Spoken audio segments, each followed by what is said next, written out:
이번 시간에는 3장 네트워크 기술에 대해서 알아보도록 하겠습니다. 일단 이 장에서는 회선 교환 시스템하고 패킷 교환 시스템의 차이와 원리를 이해하는 것을 주된 목적인데요. 특히 패킷 교환, 오늘날 우리들이 실제로 사용하는 또는 접하게 되는 건 패킷 교환 시스템인데, 그 중에서 이제 패킷 교환 시스템에서도 사용하는 방법이 가상회선 방식과 데이터그램 방식이 있는데, 그것들의 차이와 원리를 이해하는 것을 목표로 하겠습니다. 그리고 랜, 맨, 웬 이렇게 네트워크들의 규모에 따라서 구분을 하고 그게 사용되는 기술들이 조금씩 다른데, 그것들에 대해서도 알아보도록 하겠습니다. 아마 이번 시간에는 여기까지 수업을 진행할 걸로 예상이 되고, 그 다음에 이제 인터넷 네트워킹, 네트워크들을 서로 상호 연결하는 인터넷 네트워킹 기술과, 또 오늘날 상당히 중요시되고 있는 네트워크 서비스 품질, QoS라고 퀄리티 오브 서비스라고 하는 QoS 개념에 대해서도 이 장에서는 알아보는 걸 목표로 하겠습니다. 내용은 구체적으로 들어가면 설명이 되겠지만, 일단 다루는 것은 교환 시스템, 랜, 맨, 웬, 그 다음에 인터넷 네트워킹, 서비스 품질, 이런 것들을 내용으로 다루도록 하겠습니다. 먼저 교환 시스템을 공부를 해보도록 하죠.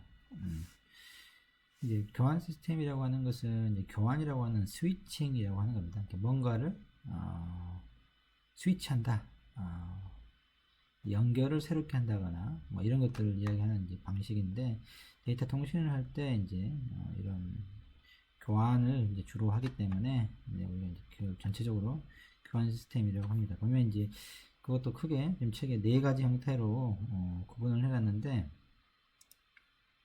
이제 보면 회선 교환, 그 다음에 셀 릴레이, 프레임 릴레이, 패킷 교환, 이렇게 4가지 형태의 현재 이제 교환 시스템을 설명하고 있습니다. 회선 교환이라고 하는 것은 말 그대로 이제 서킷이라고 하려는데, 그 서킷을 이제 선을 교환하는 거죠. 회선이라고 하는 게 이제 서킷인데, 이게 이제 주로 이제 예전에 여러분들이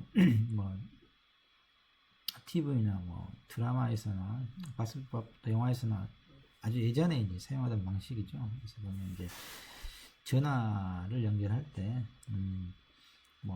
군대, 예를 들면 군부대에서 어디로 연결해라 라고 지휘관이 이제 명령을 하면 특별하게 이제 이렇게 선을 꼽아가지고 선이 연결되는 그런 형식의 고전적인 방법인 거죠. 그래서 이제 연결형 사전에 이제 연결을 해야 되니까 선을 송신자와 데이터를 수신하는 두 당사자 간에 사전에 이제 연결이 필요하죠. 그 회선에 대해서. 이런 것들을 이제 회선교환 방식을 하고, 장점이라고, 아무튼 특징적인 것들은 이제 고정된 대역폭의 전송률을 지원하죠. 왜냐면 사전에 이제 회선이 연결되기 때문에 다른 사람들은 그 회선을 동시에 이제 사용할 수 없는 겁니다. 두 사람 데이터를 주고받는 두 당사자간만 데이터를 전송할 수 있기 때문에 안정된 형태의 전송률을 연결되어 있는 그 네트워크가 제공할 수 있는, 회선이 제공할 수 있는 대역폭 전체를 두 당사자만 사용할 수 있기 때문에 이제 그런 안정적인 전송률을, 고정되어 있는 대역폭의 전송률을 이제 사용할 수 있는 거죠. 당연히 이제 네트워크 구조도 좀 단순하고, 그리고 전송 경로가 연결 설정 과정에서 사전에 연결이 설정이 돼야 되겠죠. 그래서 이제 데이터 전송도 그 연결된 선으로만 순서대로 이제 전달되는 그런 특징들이 있습니다. 거기에 비해서 오늘날 이제 실제로 사용되고 있는 건 패킷 교환 방식이죠. 비연결 서비스 제공이라 그러는데, 원칙적으로 이제 회선 교환 방식하고 달리 사전에 이렇게 회선을 서로 교환해서 독점적으로 사용하는 그런 형태가 아닌 거죠. 네트워크들은 그물망치랑 연결되어 있는데, 그때 이제 통신이 이루어질 때 두 당사자 간에 그때 이제 연결을 해서 데이터를 전송하는 방식인 거죠. 물론 이제 거기에도 네, 가상 회선 방식이나 또 데이터 그램 방식이 있어서 이제 가상이니까 회선 교환 방식을 일종의 이제 흉내내는 거죠. 실질적으로는 회선을 교환하는 방식은 아닌데 가상적으로 네트워크상에서 선로를 사전에 이제 연결해 놓은 형태로 사용해서 이제 경로 보장을 한달지 이제 뭐 그런 형태의 회선 교환 방식의 장점들을 활용해 보자 하는 게 이제 가상 회선 방식이고, 데이터그램 방식입니다. 뒤에 분에서 이제 좀 더 디테일하게 설명할 거니까 당장 여기서는 용어들이 좀 익숙해지는 형태로 여러분들이 이제 이해하시면 됩니다. 일단 데이터그램 방식은 말 그대로 사전에 이제 연결 설정 과정이 없고 그때 데이터를 패킷으로 쪼개가지고 데이터그램 형태로 이제 막 보내는 거죠. 그런 게 있는데, 어쨌든 패킹 교환 방식은 네트워크들을 공유해서 이제 사용하는 거거든요. 그렇기 때문에 가변 대역인 거죠.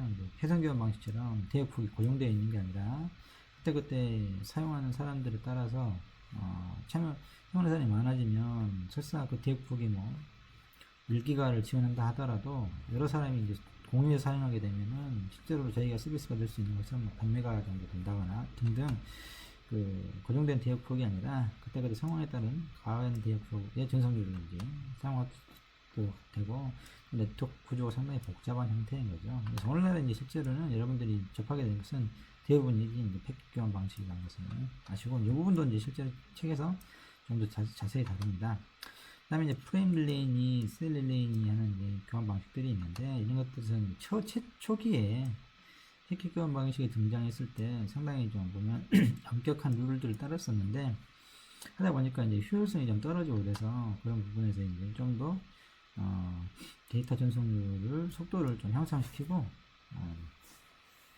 좀 더 빠르게 데이터들을 전송할 수 있는 형태로 약간씩 개선한 겁니다. 프레임 딜레이라고 하는 것은 패킷 교환 방식에 사용하고 있는 오류 검증 부분을 좀 생략하는 거고, 이건 좀 이제 그보다 더 좀 발전된 형태라고 할 수 있는데, 패킷 사이즈를 이제 셀이라고 하는 웨이팅 53바이트짜리 이제 셀 크기를 고정시켜 놓음으로써 추가적으로 가변적인 프레임처럼 그 패킷의 길이가 가변적이면 길이도 체크해야 되고 처리하는 게 좀 복잡해지는데, 셀은 크기를 고정시켜 놔버리면 그 부분에 대한 고려할 필요가 없으니까 좀 더 이제 그런 데이터 전송 과정에 있어서 처리하는 것들 좀 더 효율적이 될 수 있죠. 어쨌든 이런 것들은 교환 방식이긴 한데 교환 방식들은 좀 더 개선한 거다. 그렇지만 오늘날은 실질적으로는 이런 프레임 릴레이나 셀 릴레이 교환 방식보다는 우리가 실제로 접하는 건 패킷 교환 방식. 왜냐하면 이 자체로도 이제 개선이 이루어진 겁니다. 예전 초기 패킷 교환 방식이 아니고 그 자체로서 계속해서 기술 발전이 해오게 됨으로써 전통적으로 패킷 교환 방식이 상당히 이제 오늘날은 대부분 사용되고 있다, 이런 식으로 생각하시면 됩니다. 어쨌든 그래서 이제 BTU를 쓰는데 전송률이라고 이제 표시하죠. 전송률은 위로 갈수록 이제 고정된 형태, 회선 교환은 완전히 고정된 전송률을 지원하는 거죠. 그래서 패킷 교환은 상당히 가변적이다. 셀 릴레이는 셀이 이제 패킷 사이즈가 고정되어 있으니까 아무래도 전송률이 좀 더 고정되어 있다는 걸 알 수 있겠죠. 아무튼 그리고 네트워크 구조 방식들도 위쪽으로는 좀 단순하고 아래쪽으로 좀 복잡하다. 셀 릴레이의 대표적인 게 DSL이라고 혹시 여러분들이 기억이 나실랑가 모르겠는데, 옛날에 그냥 전화에다가 모뎀 껴놓고 그렇게 보낸 다음에 별도로 이제 전용선 비슷하게 한국통신 이런 데 가입하게 되면은 DSL 형태로 이제 네트워크를 사용할 수 있는 그런 때가 있었는데, 아무튼 그때가 이제 전화선을 사용하는 것보다 훨씬 더 용량이 큰 데이터들을 전송할 수 있게 돼서 DSL 한참 TV에서 광고도 하고 그랬었는데, 여러분 세대 때는 어쨌는가 모르는데 그 기억이 있을라는가. 아무튼 이런 식으로 크게 교환 시스템들이 좀 나눠볼 수 있다라고 하는데, 지금 책에서 다룬 내용들이 한 가지 여러분들한테 이야기하고 싶은 게, 바로 오늘날 여러분들이 바로 옆에서 다룰 수 있는 그런 내용들만 다루고 있는 게 아니라 데이터 통신이라고 하는 관련되어 있는 고전적인 기술들도 책에서 이제 전체적으로 다루고 있다는 점들을 유념하시고, 실제로 이게 주변에서 이제 보기 힘들죠. 성교환, 셀린 이런 것들을 우리 주변에서 이제 보기는 힘든데, 어쨌든 뭐 이런 과정들을 거쳐왔기 때문에 우리들이 이제 하나의 학문으로서 접근하는 거니까, 좀 언뜻 감이 안 온다 하더라도 뭐 공부는 해놓으시는 게 나중에 뭐 당장의 필요성을 따지면 뭐 기사 시험 같은 데서는 이런 게 나오게 돼 있거든요, 시험이. 현장에서는 이런 것들 보기 힘들 테지만 어쨌든 그런 점을 좀 유념하시고 공부에 하시는 게 도움이 될 거라고 생각이 됩니다. 그다음에 교환 시스템의 종류로 이제 보면 전용 예선 방식이 있고 교환 예선 방식이 있죠. 전용 예선은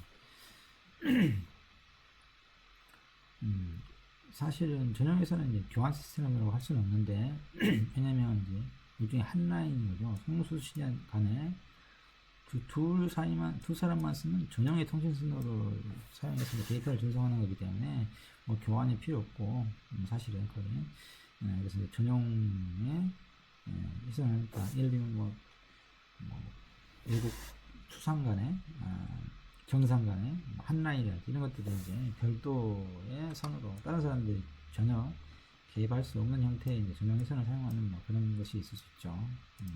거기에 비하면 이제 교환 예선 방식이라고 하는 게 우리가 이제 하나 이렇게 네트워크 구성해 놓고 여러 사람들이 다수의 사용자들이 이제 그 회선을 공유하는 거죠.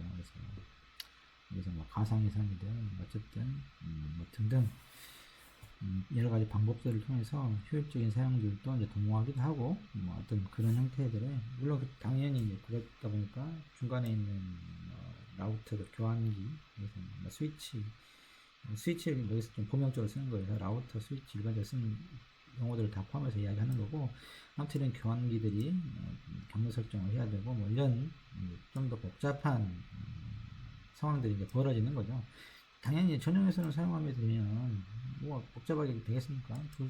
예를 들면 우리 집과 옆집 학교 내 컴퓨터와 집에 있는 내 컴퓨터 그 사이 전용 예선을 놔버리면 복잡하게 중간에 중계 과정을 거칠 필요도 없고 교환 기능이 뭐 이런 거 아무 필요가 없잖아요.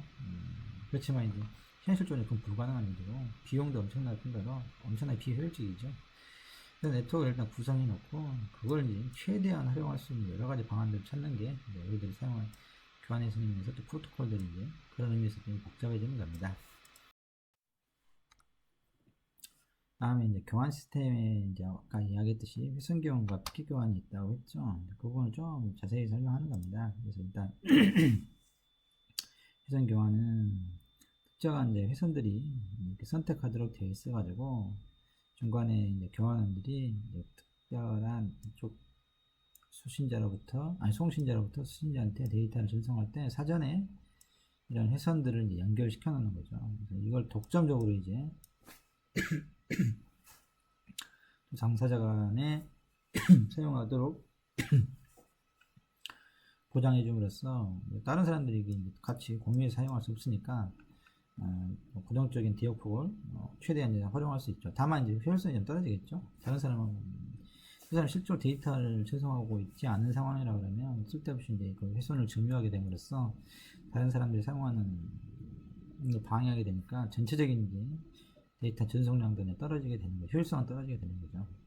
그에 반해서 이제 패킷 교환 방식은 그것이 뭐 따로 이제 사전에 회선을 뭐 연결하거나 뭐 이런 건 아니고 그때그때 중간에 있는 라우터들이 중간에 교환기들이 데이터들을 이제 그때그때 자기들의 적합한 방식에 따라서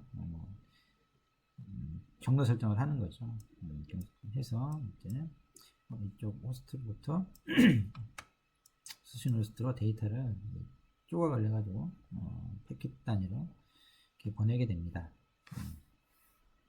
그러니까 당연히 이제 이건 이런 회선들을 공유하게 되죠. 자료 네트워크 리소스 자원들을 공유하게 됨으로써 물론 두 당사자 간에는 고정된 전송률을 보장하지 못하지만 여러 사람들이 공유해서 사용하게 됨으로써 전체적인 네트워크상에서의 데이터 주고받는 양들은 증가하죠. 훨씬 회선교환보다 훨씬 많죠. 다만 두 당사자 간에는 안정된 네트워크를 보장하지 못함으로써 불편함이 있을 수는 있지만 전체적인 측면에서 봤을 때는 훨씬 더 효율적으로 데이터들을 전송하는 걸 알 수 있다.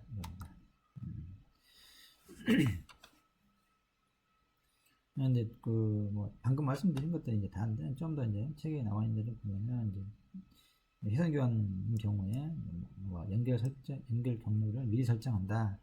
이제 모든 데이터가 같은 경로로 전달된다. 그다음에 안정적인 데이터 전송률을 지원한다. 이런 앞에서 설명했던 내용들입니다. 물론 이제 중간에 회선 교환, 패킷 교환 사이에 이제 메시지 교환이라고 하는 게 있는데 실질적으로 많이 쓰지는 학문상으로 이제 다뤄지고 있는 건데 이쪽에 보면 이제 중간 형태라고 할 수는 있는데 어쨌든 메시지 교환에서는 회선 교환은 아니거든요. 데이터를 헤더에다가 목적 주소를 표시해서 패킷 교환 방식처럼 전용 회선이 아니고 회선 사전에 연결하고 보내는 게 아니고 이제 라우터들이 경로 설정해주는 그런 경로 설정 기능을 이용해서 데이터를 보내는 방식이긴 한데 단위가 이제 패킷 교환하고 다르다는 겁니다. 여기 보면은 메시지 교환은 전체 데이터를 하나의 단위로 이제 교환 처리한다는 거예요. 그래서 예를 들면 내가 다른 사람한테 데이터를 보내는데 중간에 이제 이렇게 경로가 있을 거 아니에요. 뭐 다 있겠지만 그러면 이 중간에 있는 교환기가 내가 보내는 데이터가 이 정도 된다 그러면 사실은 패킷은 이걸 조각내서 보내는데 이 메시지 교환 방식에서는 이 전체 메시지가 다 도달하면 그때 전체 메시지를 큐에다가 보관했다가 거기서 이제 경로 설정한 다음에 또 똑같은 방식으로 전체 메시지를 이제 보내는 거죠. 그래서 전체 메시지 단위로 데이터가 이제 오고 가는 겁니다. 그에 비해서 이제 패킷 교환은 그렇지 않고 조각 단위로 가는 거죠. 전체 메시지를 조각내가지고 조각내서 가니까 얘들은 요리가 어떤 놈은 요리 가고 어떤 놈은 요리 보내고 어떤 놈은 이렇게 보내는 여러 가지 이제 경로를 패킷 단위별로 다른 경로를 따라갈 수도 있는데 메시지 교환 방식에서는 그렇지 않고 다시 메시지 전체가 다음번 교환기한테 다 넘어가야 그 다음 경로로 이제 또 전체 메시지를 보내는 이런 형태를 띠게 되는 겁니다. 그래서 이제 약간 차이가 있다는 걸 알 수 있죠. 이제 교환 방식 패킷 교환을 보게 되면 이제 패킷 단위로 데이터를 나눠서 독립적으로 라우팅이 된다라고 하는 거죠.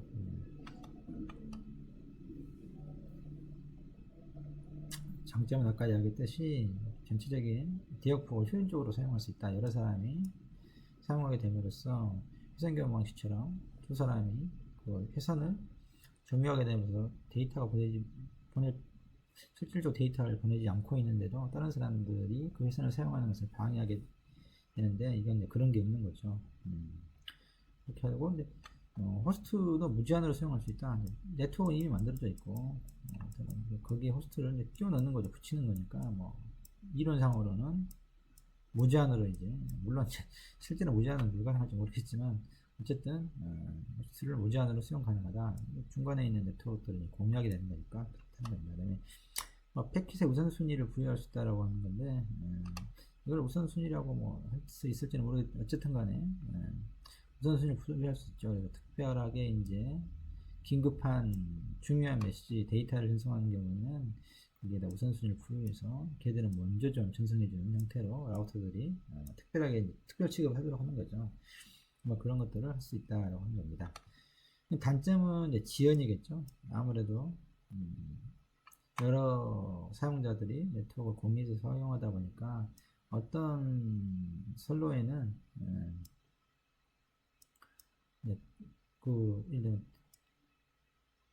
중간에 있는 라우터를 여러 이제 라우터들이 다른 네트워크들에서 이 라우터를 사용하게 되면 아무래도 이제 잼이 발생되겠죠. 그 구간에 또는 요 데이터 구간에 전송 구간에 데이터가 폭주를 해가지고 다른 데서 이제 많이 보내게 되면 그런 경우에 이제 그쪽을 이용하려고 하는 데이터들은 아무래도 지연을 받게 된다. 그래서 지터라고 하는 것은 이제 지연의 분포인데, 그래서 어떤 패킷은 빨리 도착하고 어떤 패킷은 느리게 도착하고 뭐 이런 게 되겠죠. 지연 시간의 분포를 지터라고 하거든요. 이제 이게 왜 중요하냐 그러면 예를 들면 여러분들이 이제 뭐 동영상이나 이런 걸 다운받는다고 생각해 봅시다. 바로 실시간으로 다운받는 정도가 아니라 실시간으로 이제 뭐 동영상을 본다 그러면 어떻겠어요? 이 지터가 분포가 가변적 일정하게 들어오는 게 좋겠죠. 일정하게 예를 들면 화면에 해당하는 프레임이라고 하죠. 이 화면들이 동일한 순서 시간으로 도착해야 자연스럽게 동영상이 이제 디스플레이 되겠잖아요. 근데 하나면이 들어왔는데 그 사이가 텀이 길어진다 그러면 이제 띄엄띄엄 막 어떨 때는 빨리 들어오고 간격이 어쩔 때는 길고 이러면 이제 동영상 디스플레이하는데 상당히 예의를 먹게 되는 거겠죠. 예를 들면 뭐 초당 4프레임이다, 뭐 초당 몇 프레임이다 이런 식으로 이제 영상들이 사람들 눈을 속이면서 연속된 동작처럼 보이려고 그러면 그 간격이 일정하고 프레임을 보여주는 간격이 일정하고 그걸 뭐 초당 뭐 몇 프레임 이렇게 이제 돼야 되는데 이 간격이 이제 들쭉날쭉 하게 되면 디스플레이 하는데 상당히 사람들이 좀 이상하다 라고 이제 느끼게 되는 거죠. 아무튼 이런 지터가 문제가 되는 겁니다. 실제로 이제 사용하는 것은 이제 버퍼링을 하고 도착 순서가 좀 늦어질 수도 있고 뭐 그러니까 모아놨다가 디스플레이 할 때 이제 실질적으로 이제 그 애들을 동일한 간격으로 사실 디스플레이 해주는 거죠. 그러긴 하지만 어쨌든 중요한 건 이런 지터가 발생하면 좋지 않다 그런 단점이 있다라고 하는 거고, 경로 선택하는 방식은 뒤에 이제 설명하겠지만 정적인 경로 설정 방식과 동적인 경로 설정 방식이 앞에서도 설명할 것 같은데, 정적 경로 설정은 패킷을 전달하는 경로를 사전에 이제 정해놓고 하는 거고, 동적인 경로는 라우터가 알아서 그때그때 중간에 있는 교환기들이 네트워크의 상황을 보고 어떤 경로로 보낼 건가 동적으로 경로 설정을 하는 두 가지 방식이 있다는 걸 알 수 있습니다.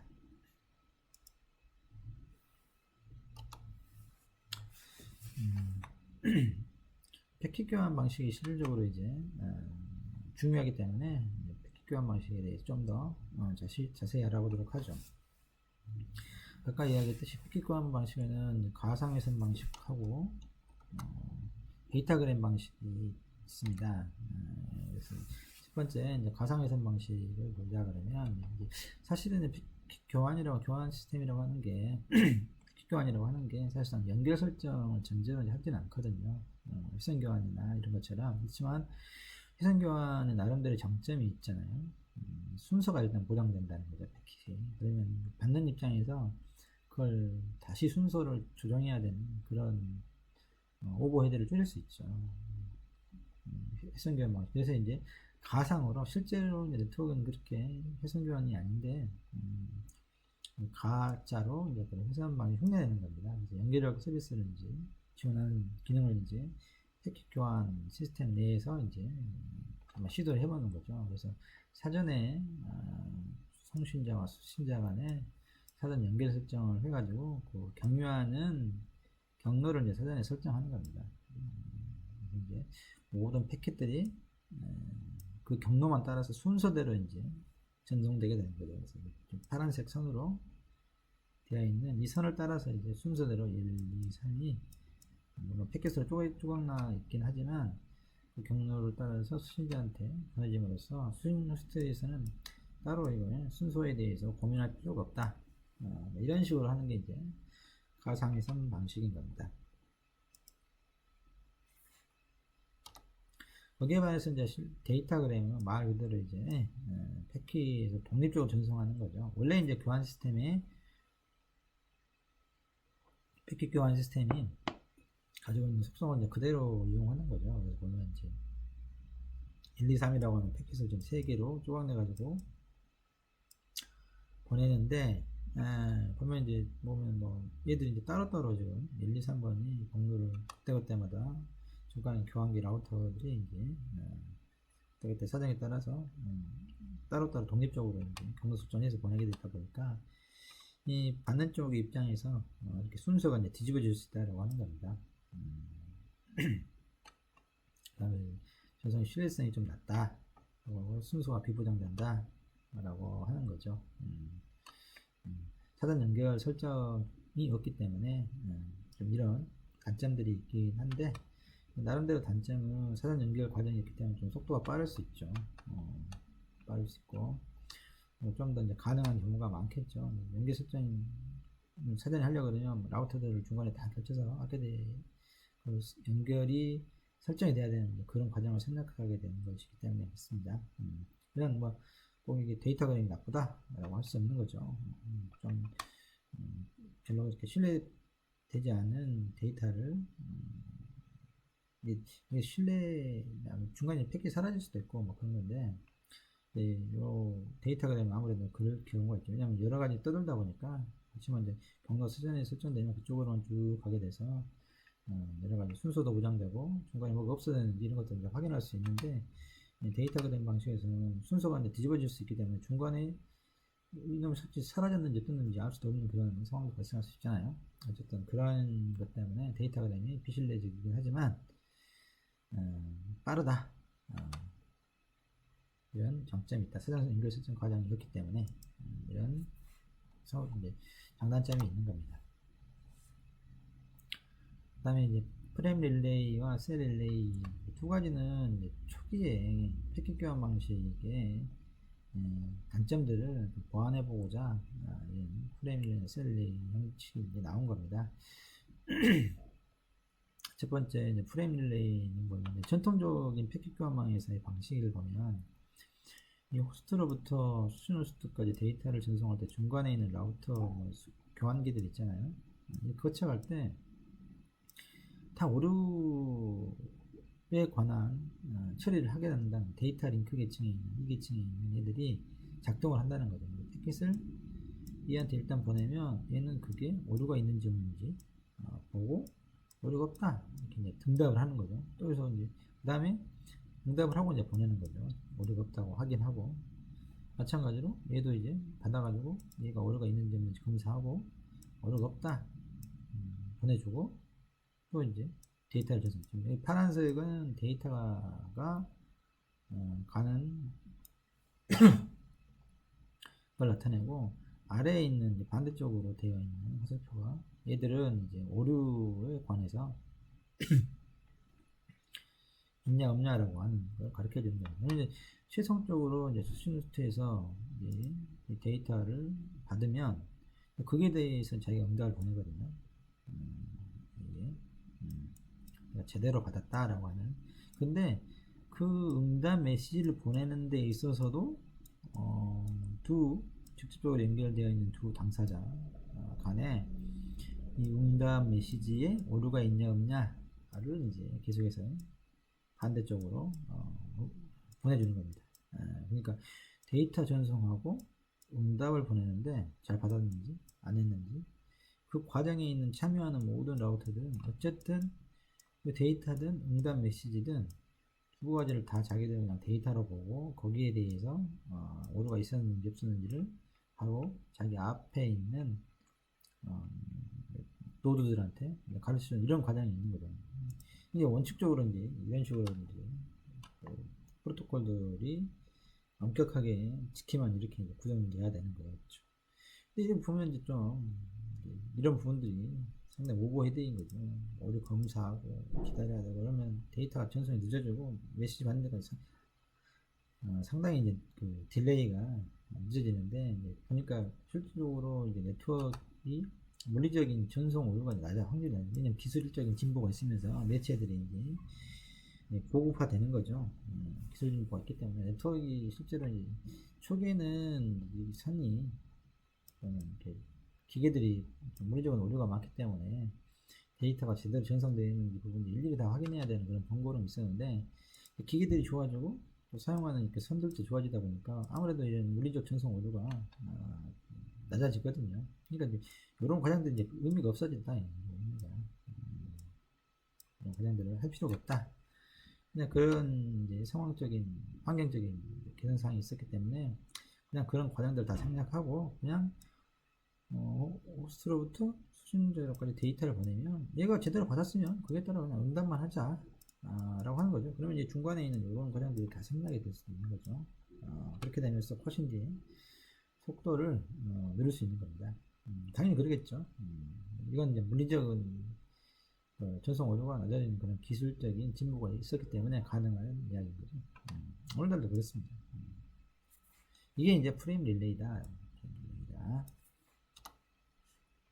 셀 릴레이는 뭐 ATM 방식이라고도 하고, 아까 DSL 같은 뭐 그런 거였는데, 어쨌든 큰 차이는 프레임 릴레이나 뭐 똑같은데, 다만 셀의 크기가 고정된 크기로 되어 있다.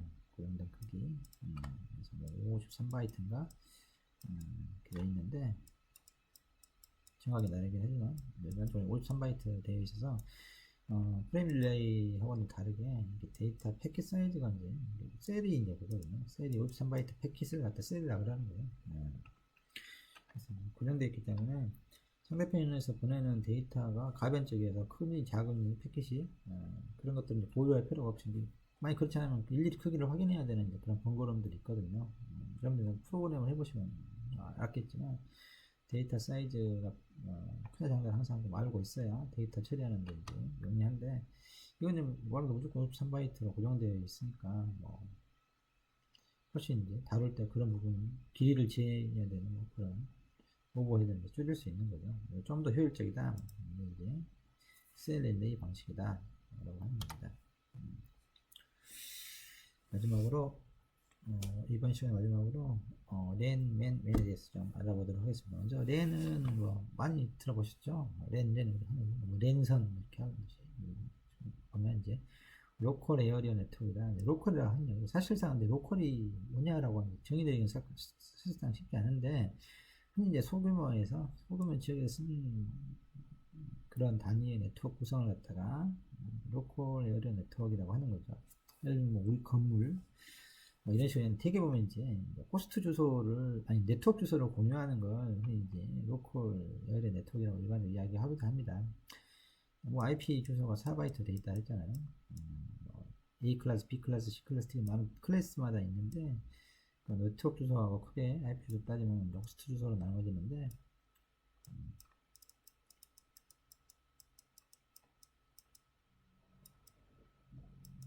그다음에 호스트 주소로 나눠지는데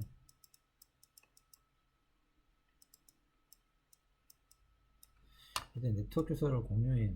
하나의 라우터에 스위치 장비에 물려있는 이런 것들 되게 이제 뭐 랜이라고도 하고 또 뭐 그보다 더 큰 형태를 뭐 랜이라고 하고 아무튼 딱 정해진 건 없어요. 일반적으로는 이렇게 이야기하는 거죠.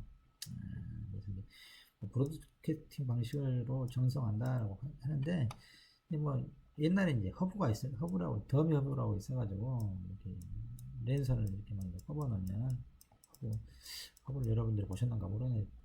뭐 학교에도 좀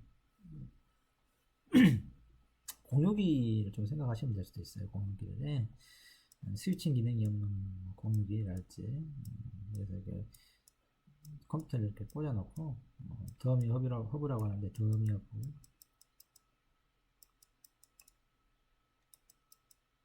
우리가 그나마 볼 수 있는 게 이건데 꽂아놓으면 내가 얘한테 보내거나 외부에서 들어온 게 있다 그러면 이게 더미 허브는 모든 네트워크에 더미 허브에 연결되어 있는 모든 터미널들 컴퓨터들한테 데이터 패킷을 그냥 보내는 거예요. 브로드캐스팅 하죠. 그래서 자기 게 아니고 그냥 버리는 거고 자기 게 오면 이제 데이터를 가져다가 이제 쓰게 되는데 오늘날은 이제 이런 더미 허브는 그건 이제 보기가 힘들죠. 뭐 공유기 정도가 아마 뭐 스위칭 기능이 없는 요즘은 이제 다 스위치들 장비들도 허브들도 이제 스위치 기능이 있어서 패킷을 보고 이제 해당하는 주소를 가진 놈한테만 이제 보내는 브로드캐스팅 방식이 아닌 형태를 사용해서 이제 하게 되는데 어쨌든 뭐 로컬 랜 책에 쓰기로는 일반적으로 로컬 랜 브로드캐스트 방식이다. 근데 사실상 꼭 현실에서는 꼭 이제 이런 건 아닌데 흔히 이제 그런 식으로 설명을 하죠. 이제 보내는 것도 뭐 메가비트, 기가비트 뭐 요즘은 자꾸 이것도 이제 랜 선이 카테고리가 어떻게 되냐에 따라 다르고 아무튼 장비들에 따라서 요즘은 이제 이런 것들이 이제 섞여져 있어가지고 딱 이렇게 규정 짓기 쉽지 않은데 뭐 이런 걸 뭐 외울 필요는 없을 것 같고 아무튼 뭐 이런 특징이 있다. 소금의 지역에서 에어호스트 로선 네트워크를 랜이라 하고 브로드캐스팅 방식을 전송한다. 약간 낮은 전송률이 된다. 이 정도. 주로 이제 버스형이라고 하죠. 그래서 이렇게 버스가 있어요. 버스가 있죠. 버스가 그게 아니라 이제 선이야, 선. 그래서 그놈들을 이제 연결되어 있죠. 옛날에는 실제로 이제 이렇게 우리가 보기 힘든 옛날에 컴퓨터 네트워크 처음 됐을 때 이런 식으로 연결해가지고 여기다 이제 패킷으로 올리는 거죠. 버스를 데이터가 이제 전송되는 건데 물론 이제 충돌이 발생할 수 있죠. 왜냐면 얘도 올리고 얘도 동시에 올려버리면 그 패킷들이 충돌이 일어나요. 그래서 그 충돌을 회피해야 되는 이제 그런 것도 있는데 어쨌든 이렇게 버스형은 공업버스 하나를 놓고 거기에다가 호스트들이 연결돼서 쓰는데 아까 더미 허브 같은 경우는 그런 거예요. 버스 대신에 허브라고 하는 장비가 하나 있고 거기에 이렇게 연결되어 있는 거죠. 이렇게 긴 선이 아니고 버스를 줄여가지고 하나의 장치를 두고 거기에다 이렇게 연결할 수 있는 아무튼 뭐 이런 식의 버스형인데 우리가 이제 흔히 쓰는 이더넷 있잖아요. 여러분들 랜카드 좀 붙여 쓰는 게 거의 다 이더넷인데 이런 이더넷도 이제 이런 형태로 이제 되어 있죠. 그래서 아까 이야기했듯이 충돌이 발생할 수 있는데 이더넷은 이런 충돌을 해결하는 방식은 크게 두 가지로 되어 있죠. 하나는 사전에 방지하는 게 있는가 하면 허용해 놓고 사후에 충돌이 발생하면 해결하는 두 가지 방식이 있는데 충돌에 대해서 해결하는 방식이 이더넷 같은 경우는 이제 사후 해결 방식입니다. 일단 보내라. 사전에 뭐 못하게 하고 뭐 이렇게 하는 게 아니고 일단 네가 데이터 보낼 게 있으면 뭐 보내라 라고 하고 뭐 충돌이 발생하면 다음에 이제 다시 보내는 이런 형태로 충돌을 허용하고 사후 해결 방식을 쓰는 게 이더넷 방식입니다. 이런 형태로 이제 랜이 구성되어 있는데 또 하나 이제 방식인 토폴로지가 선이냐 공유 버스 방식 그 다음에 링형이 있잖아요. 링은 이제 고리잖아요. 반지를 링이라고 하죠. 이런 식으로 참여하는 호스트들을 이렇게 고리 형태로 연결하는 걸 링형이다 라고 하는 겁니다.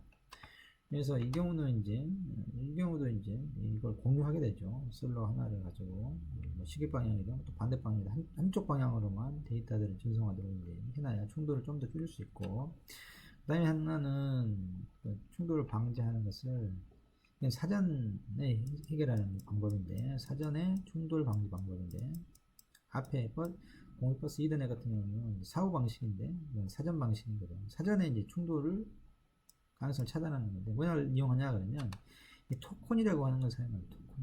토큰 이제 제어 프레임입니다. 프레임이야 프레임. 패키지라고 생각하면 됩니다.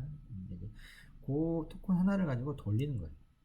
순서대로 A에서 토큰을 가지고 이제 자기가 데이터 전송할 게 없다 그러면 그 토큰을 다음번에 돌리는 거예요. B도 그 토큰을 이제 갖게 되면 자기가 데이터 전송할 게 있으면 토큰을 가지고 데이터를 전송하면 되고 자기가 데이터가 없으면 토큰을 다음번에 토큰을 돌려가면서 계속해서 그 토큰을 가진 노드만이 데이터를 전송할 수 있도록 하는 거죠. 토큰을 가지고 토큰을 가져야만 데이터를 전송할 수 있는 권한을 갖게 되는 거죠. 그러니까 어느 순간에는 한 노드만이 토큰을 가질 수 있는 거죠. 다른 애들은 토큰이 없으니까 데이터를 전송할 수가 없어서 데이터에 충돌이 이제 발생할 수 없는 거죠. 사전에 이제 토큰을 이용해 가지고 데이터를 충돌을 방지할 수 있는 거죠. 그런 생각해보면 아까 이더넷 방식보다는 충돌은 줄일 수 있지만 좀 더 비효율일 수 있죠. 링에 참여하는 노드수가 엄청 많다 그러면 어떻겠어요? 토큰을 돌리는데 시간이 그냥 많이 걸려버리잖아요. 그래서 실제로는 뭐 중간에 현재 A가 이제 토큰을 가지고 있는데 B, C, E는 데이터 전송할 게 없는 거예요. 근데 실제로 D는 이제 데이터를 전송하고 싶어 하는데 토큰이 이제 이렇게 순서로 따라오다 보니까 기다려야 되잖아요. 만약 토큰이 올 때까지. 그래서 좀 더 비효율적일 수 있어. 이더넷 같은 경우는 뭐 그런 방식을 취하지 않고 그냥 무조건 일단 보내고 충돌이 발생하면 사후적으로 해결하는 뭐 그런 방식을 취하고 있습니다. 옛날에 이제 뭐 링을 사용하는 것들이 이제 고속 뭐 건물, 우리 학교 같은 경우는 뭐 있다 그러면 건물 간에 건물 간에 데이터 전송할 때 건물들을 연결하는 것을 광 케이블로 연결해 놓고 이런 토큰링 방식으로 예전에 했던 때가 있습니다. 그 다음에 이제 메인이죠. 메트로폴리탄 뭐 에어리어 네트워크. 메트로폴리탄이라는 도시를 이야기하는 거잖아요. 그래서 도시 규모의 지역을 지원하는 네트워크 규모 지원하는 아키텍처들을 맨 네트워크들을 맨이라고 하는 거죠. 이제 이 맨에 대해서 이제 표준화되어 있는 게 하나가 이제 DQDB라고 Distributed Queue Developers,라고 하는 걸 이제 표준화된 게 있는데 도시 규모에서 하다 보니까 아무래도 레인에서 하는 것처럼 뭐 브로드캐스팅이나 이런 것들을 하기는 쉽지 않죠. 그래서 이제 이렇게 보면 버스를 단방향으로 보내는 게 아니라 두 방향으로, 한쪽 방향으로 이렇게 보내고 다른 쪽으로 두 개의 회선을 만들어 놓는 거죠. 그리고 충돌 방지를 위해서 슬롯링이라고 하는 거, 아까 링에서 로컬 레인에서 했던 그런 슬롯링을 이용해가지고 슬롯링이라고 하는 게 꼭 아까와 약간 다른 건 회전하진 않잖아요. 일방향으로 이제 A에서 E로 보낼 때 A에서 E로 보낼 때는 이쪽으로 토큰링을 계속 이제 보내는 거고 토큰을 근데 그 토큰을 가진 애만 데이터를 전송할 수 있도록 하는 거죠. 그리고 각 노드들은 분산 데이터 큐를 가지고 있어서 데이터를 전송할 때 버퍼링을 할 수 있다 뭐 이런 거고 ATM 아까 셀 릴레이 방식 있잖아요. 호환이 되도록 53바이트짜리 프레임을 고정된 프레임을 지원하도록 되어 있다 겁니다. 근데 뭐 실제로 시험에서 하는 게 DQDB 같은 것들을 기사 시험에서 물어보는 경우는 거의 못 본 것 같은데 어쨌든 뭐 메인이라고 하는 게 그냥 도시 규모에서 좀 램보다는 훨씬 큰 규모에서 사용되는 그런 네트워크죠. 거기에 있어서의 어떤 이런 아키텍처가 있다, 표준화된 특히 케이블 TV 산업이 발전하면서 이런 것들 좀 DQDB 이런 것들이 좀 더 발전되었다 이런 정도를 알고 있으면 될 것 같고요. 웬이 있죠. 와이드 에어리어 네트워크는 전 세계에 있는 모든 네트워크들을 연결해 놓은 국가 이상의 넓은 지역을 국가 단위로 이렇게 해놓은 것을 웬이라고 이제 이야기하죠. 반드시 이제 교환 기능이 필수적이다 라고 하는 거고요. 이제 워낙 많이 달라붙기 때문에 이제 연결수가 늘어나면 비용이 많이 들 수 있어서 설계가 중요하다라고 하는 거고 토폴로지 형태에 있어서 보면 뭐 스타형, 트리형, 완전형, 불규칙형 아무튼 다양한 구조로 만들 수 있죠. 스타형이라고 하는 것은 중간에 하나 노드가 있고 이렇게 별 모양으로 여기다 라우터를 두는 거죠. 중앙 집중화된 형태가 스타형이고 트리형은 이게 트리인데 이게 지금 트리인데 원래 이런 식으로 여러분들 자료 구조를 봤으면 뭐 트리를 알 걸로 생각이 되는데 이런 식으로 되어 있는 게 뭐 트리인 거죠. 트리는 사이클이 없어요. 또 사이클이었죠. A로부터 피켓을 보내가지고 자기로 다시 돌아오는 경로는 없거든요. 모든 게 단일 경로로만 되어 있는데 이런 걸 이제 트리라고 이야기하죠. 트리 완전형은 이제 노드들 간에 선이 완벽하게 이제 연결되어 있는 걸 완전형이라고 이렇게 되어 있으면 이번 게 다들 다이렉트로 연결되어 있는 거죠. 사실 이런 건 드물죠. 비용이 너무 많이 들어서 이런 완전형도 있을 수 있긴 한데 뭐 그래서 특별한 경우 케이스에 있는 경우 불규칙형 말 그대로 불규칙이 뭐 유형이 정해지는 게 아니기 때문에 연결만 돼 있으면 되는 거니까 이런 형태로 다양한 형태로 연결이 가능한 되어 원이라고 하는 게 워낙 넓다 보니까 뭐 여러 가지 이제 구조로 수 있고, 그때마다 이제 자기한테 맞는 구조로 설계하는 게 중요하다고 하는 겁니다. 오늘은 이 시간에는 여기까지 하고 다음 시간에 인터넷 워킹부터 하도록 하겠습니다. 수고하셨습니다.